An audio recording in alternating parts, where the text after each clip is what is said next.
note, gold will shine again. Hello, I'm Steve Forbes, and this is What's Ahead, where you get the insights you need to better navigate this turbulent world. The price of gold has been lackluster recently after zooming from $1,200 an ounce in 2018 to $2,000 last summer. Since then, gold has been hovering around $1,850. But this respite won't last long. The yellow metal will likely be rising big time next year. The reason? All that money the Federal Reserve printed to finance those stimulus bills will be circulating as the economy fully opens up in coming months with the new COVID-19 vaccines. The national debt since the pandemic hit us has gone up $4 trillion.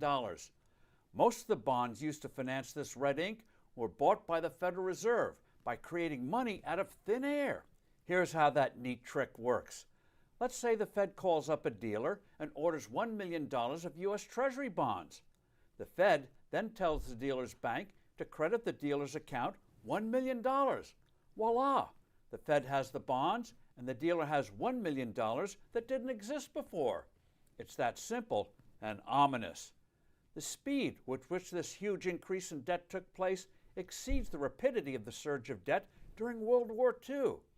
Excess money printing by the Federal Reserve during the late 1960s and throughout the 1970s led to the Great Inflation that saw 3 ever more severe recessions, rapidly rising prices, high unemployment, and horrific interest rates. Since March, the Fed has conjured up more money than it did in the 1970s. When the dollar is weakened like this, gold will go up. The greenback has already been wobbling. How bad will the inflation get? That depends on how quickly and effectively the Fed reacts. The worry is that our central bank won't respond quickly enough and the economy will stagnate even though we will not have fully recovered from the shutdowns.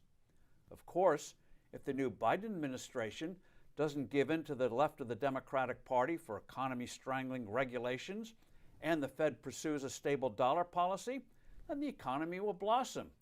But the prospects of that aren't looking good right now. So, gold will be shining, but for the wrong reasons. I'm Steve Forbes. Thanks for listening. Do send in your comments and suggestions, and I look forward to being with you soon again.